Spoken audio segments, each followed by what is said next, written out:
नमस्कार। टीसीएच पर एक बार फिर से आपका स्वागत है। एक ऐसी घटना पर बातचीत जिस पर बात करना भी बुरा लगता है, जिस पर बात करना क्या, जिसको पढ़कर भी अगर आप इंसान हैं, अगर आपके दिल में जरा भी इंसानियत बची हुई है तो दर्द होता है। घटना की शुरुआत होती है 17 जुलाई 2023, 17th of July 2023। उज्जैन शहर महाकाल का शहर, धार्मिक शहर है। वहां पर महाकाल की शोभा यात्रा निकली हुई थी। ढोल नगाड़े तासे, शोभा यात्रा निकलती रही है, बरसों से निकलती रही है। लेकिन शोभा यात्राएं खुशी मनाने के लिए निकलती थी। शोभा यात्राएं निकलती थी ताकि सेलिब्रेट किया जा सके, खुशी मनाया जा सके। इस बात के लिए शोभा यात्राएं निकलना तो अभी कुछ साल पहले से शुरू हुई हैं कि शोभा यात्रा निकले और शहर में वबाल हो। तो उज्जैन की यह शोभा यात्रा निकल रही थी अपनी पूरी शान और शौकत के साथ, ढोल नगाड़े बजाते हुए, और उसी बीच में एक तमाशा खड़ा हुआ। कुछ मुसलमान बच्चे, एक बात तो मेरे समझ में नहीं आती है कि जानबूझकर हमेशा यह मुस्लिम इलाकों से क्यों निकाली जाती है। क्यों ऐसा होता है कि जहां मस्जिद आई वहां पर ढोल नगाड़ों की आवाज तेज हो जाती है, नए नारे लगने लगते हैं। हालांकि आप समझ सकते हैं जब मैं कह रहा हूं 17 जुलाई 2023, तो बहुत करीब थे मध्य प्रदेश के विधानसभा चुनाव, जिसमें लगातार भारतीय जनता पार्टी की हालत बहुत अच्छी नहीं बताई जा रही थी। तो मुस्लिम इलाकों से यह जुलूस निकल रहा था। एक वीडियो आता है, एक विजुअल आता है जिसमें कुछ मुस्लिम बच्चे अपने छत पर बोतल से पानी पी रहे थे। नॉर्मल सी बात थी, पत्थर नहीं चले, गालियां नहीं हुई, लठ नहीं चले, तो विवाद कैसे हो। विवाद पैदा करने के लिए एक नया तमाशा खड़ा किया गया और कहा गया कि ये बच्चे शोभा यात्रा पर थूक रहे थे। जो पानी बोतल से पी रहे थे वो मुंह से निकाल रहे थे इस शोभा यात्रा पर। हालांकि कोई भी ऐसा विजुअल नहीं आया, कोई भी ऐसा वीडियो नहीं आया जिसमें वो थूकते हुए दिख रहे हो। कहीं से कोई सबूत नहीं था। लेकिन एक केस दर्ज कराया गया सावन लोट नाम के आदमी द्वारा। इस आदमी ने एक केस दर्ज कराया और उस केस में 3 मुस्लिम लड़कों को नामजद किया गया, जिसमें से 2 नाबालिग थे। और जो केस दायर हुआ वो 295A, 153A, 296 और 505 जैसी धाराओं में दर्ज हुआ। यानी दंगे भड़काने के आरोप लगाए गए, 2 समुदायों के बीच में बंटवारा करने के, वैमनस्य पैदा करने के आरोप लगाए गए। इस तरह के आरोप उन बच्चों पे लगाए गए। बच्चे मैं इसलिए कह रहा हूं कि 3 में से 2 नाबालिग थे। और ये आरोप तब लगाए गए जब थूकने का कोई विजुअल, कोई सबूत नहीं था। सिर्फ एक आदमी ने थाने में जाकर यह रिपोर्ट लिखाई। वो रिपोर्ट भी कैसे लिखवाई ये मैं आगे आपको बताऊंगा। तो 17 जुलाई की घटना को अगर शॉर्ट में देखना हो तो उज्जैन में महाकाल की शोभा यात्रा निकल रही थी। यह मुस्लिम इलाकों में से निकले मुस्लिम लोगों ने इस शोभा यात्रा के साथ कुछ भी ऐसा नहीं किया जिससे विवाद भड़काया जा सके। न पत्थर चले, न कुछ। ऐसे में एक विजुअल आती है जिसमें 3 लोग, 3 बच्चे, 3 मुस्लिम बच्चे छत पर अपनी बोतल से पानी पी रहे हैं।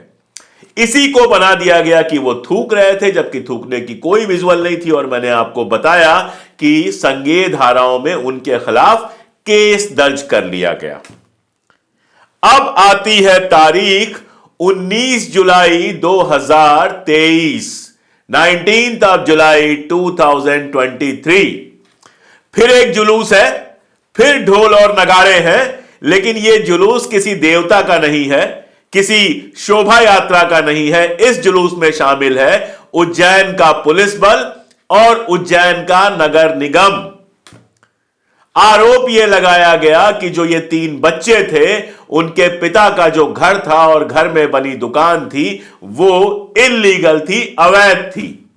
17 जुलाई के पहले अवैध नहीं थी, 19 जुलाई को अवैध हो गई। और सोचिए कि उस घर को तोड़ने के लिए उज्जैन के पुलिस वाले और उज्जैन के नगर निगम कर्मी बाकायदा ढोल ताशों के साथ कैलाश खेर का गाना बजाते हुए, गोविंदा गोविंदा गाना बजाते हुए वहां पर पहुंचे और उनके घर और उनकी दुकान को जमींदोज कर दिया गया, तोड़ दिया गया। यानी 17 जुलाई को केस किया गया, 19 जुलाई को केस का फैसला आ गया। न कोर्ट ने कुछ कहा न कुछ। बाद में पता चला कि बैक डेट में उनके मकान के लिए इल्लीगल कंस्ट्रक्शन की नोटिस जारी कर दी गई थी। मामा का राज था। मामा कहते थे, शिवराज मामा अब रो रहे हैं कि उनके पोस्टर हर जगह से हटा दिए गए। वो शख्स तुमसे पहले जो यहां तख्त नशी था, उसे भी अपने खुदा होने का इतना ही यकीन था। जब गद्दी पे होते हैं तो खुद को सब खुदा समझने लगते हैं। यही वजह थी ना कि 3 बच्चे जिनके थूकने का कोई सबूत नहीं था, जिनके थूकने का कोई विजुअल नहीं था, और उनके बाप का तो कुछ भी नहीं था। उनके बाप तो पिक्चर में ही नहीं थे। मकान तो बाप ने जिंदगी भर मेहनत करके बनवाया होगा। किराने की जो दुकान होगी उससे दाल रोटी तो पूरे परिवार की चलती होगी, उनकी मां की भी, उनके बाप की भी। वो तो कहीं पिक्चर में ही नहीं थे। लेकिन इससे पहले कि कोर्ट में मामला जाता, इससे पहले कि फैसला होता, आजकल बुलडोजर न्याय आ गया है। वही बुलडोजर न्याय जो इजराइल करता रहा है बरसों से फलस्तीनियों के साथ। तो एक आदमी, वो एक शेर है, बहुत मकबूल शेर है, एक उम्र गुजर जाती है एक घर बनाने में, तुम उफ भी नहीं करते बस्तियां जलाने में। तुम मेहनत से, बड़ी मशक्कत से बनवाया हुआ उनके बाप का घर कुछ ही लम्हों में, कुछ ही पलों में जमींदोज कर दिया गया, ढोल ताशे और कैलाश खेर के गाने के साथ, जिसमें हमारे आराध्य भगवान श्री कृष्ण का नाम था। भगवान श्री कृष्ण कब किसका घर इस तरह से जमींदोज करते थे, भगवान का इस्तेमाल करके शैतान का काम किया उज्जैन की पुलिस और वहां की नगर निगम ने, और सारी दुनिया खामोश देखती रही। फिर आया 3 दिसंबर 2023, रिजल्ट आया मध्य प्रदेश चुनाव का, और बाकायदा भारतीय जनता पार्टी की सरकार बनी, और उज्जैन से ही जो विधायक थे वो बने मध्य प्रदेश के मुख्यमंत्री। यानी इस तरह की हरकत जो उज्जैन में नहीं, पूरे मध्य प्रदेश में बार बार हुई थी। शिवराज सिंह चौहान अपने अहंकार में जो बुलडोजर चलवा रहे थे, उसका फल भारतीय जनता पार्टी को तो मिला, लेकिन शिवराज सिंह चौहान हो गए किनारे। अगली जो इंपॉर्टेंट डेट है वो है, और ठीक 6 महीने बाद तारीख आई 16 जनवरी 2024, यानी 16 जनवरी 2024, और सामने यह आया कि जो सावन लोड जिसने एफआईआर कराई थी, उसने बाकायदा लिखित तहरीर दी कि पुलिस ने ऐसा करने के लिए मेरे ऊपर दबाव बनाया था, मैंने किसी को भी थूकते हुए नहीं देखा था। मजेदार होगा अगर उस बयान को हम एक बार देख लें, जो बयान सावन लोट ने अब दिया है। बाकायदा वो बयान उपलब्ध है। उस बयान को अगर हम एक बार देख लें तो वो पूरा खेल समझ में आ जाएगा, जो खेल रचा गया था 17 जुलाई 2023 को।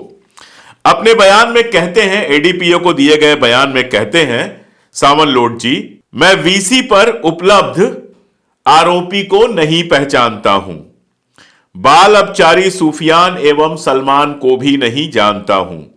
वर्ष 2023 की महाकाल की सवारी के समय की घटना है। घटना समय 7 बजे के आसपास की टंकी चौराहा की है। मैं अपने दोस्त योगेश, सोनू चौहान, मोनू चौहान के साथ महाकाल की सवारी देखने टंकी चौराहे पर था। महाकाल की सवारी निकलने के बाद टंकी चौक पर भीड़ भाड़ हो रही थी और टंकी चौराहा टोस्ट की दुकान के सामने विवाद होकर भीड़ लगी हुई थी, जहां कुछ लोग आपस में विवाद कर गाली गलौज कर रहे थे। अब आगे देखिए, वो कहता है कि गाली गलौज किन व्यक्तियों द्वारा की गई ये मुझे नहीं पता है। टंकी चौक पर पुलिस प्रशासन की भीड़ वगैरह लगी हुई थी। पुलिस वाले मौके पर अन्य व्यक्तियों को पकड़कर थाने ले जा रहे थे। उनके साथ मुझे भी चलने के लिए कहा।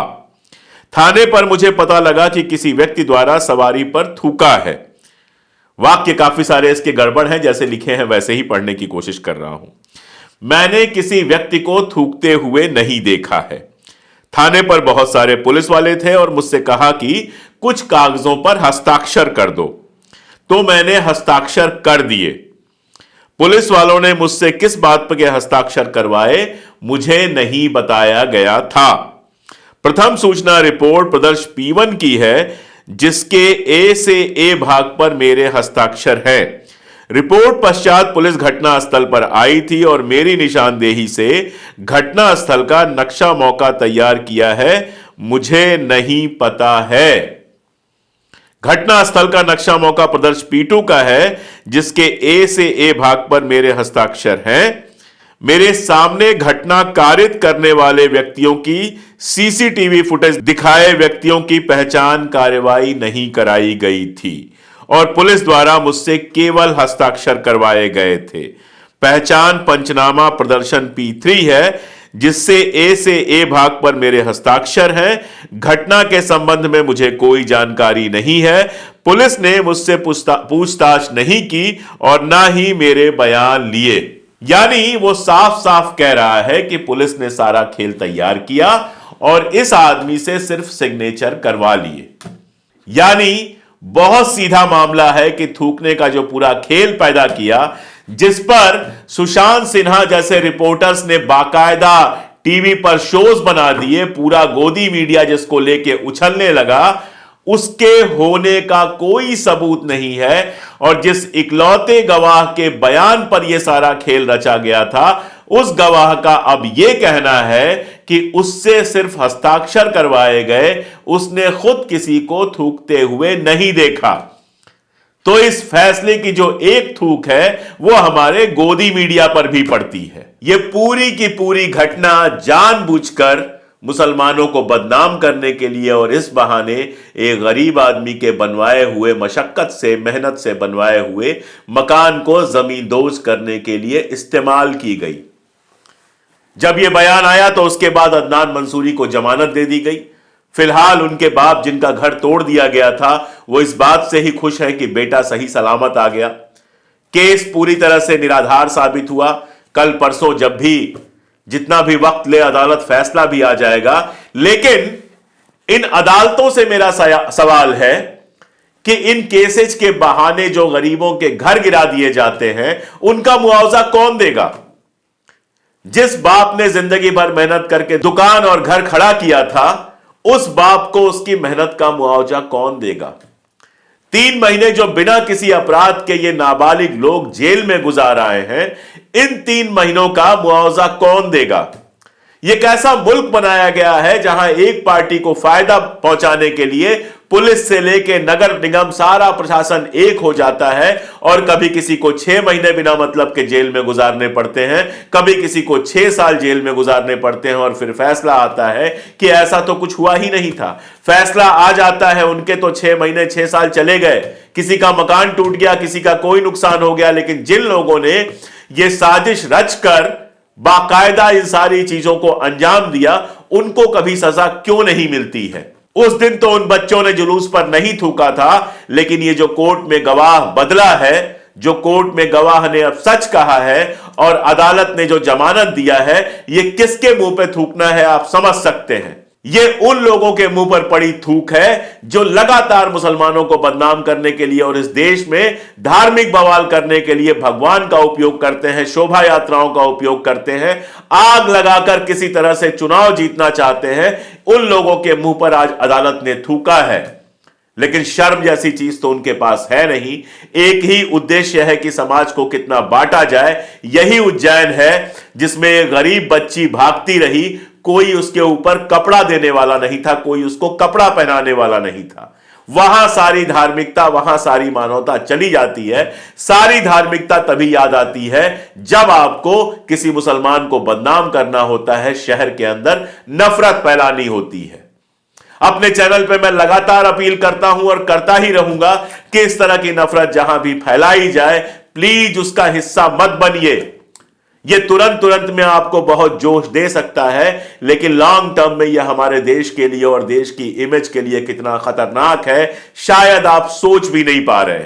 खामोश होकर थोड़ा सोचिए कि यह मुल्क किन सिद्धांतों पर बना था और आज जो कुछ हो रहा है वो हमारे देश को कहां ले जाएगा।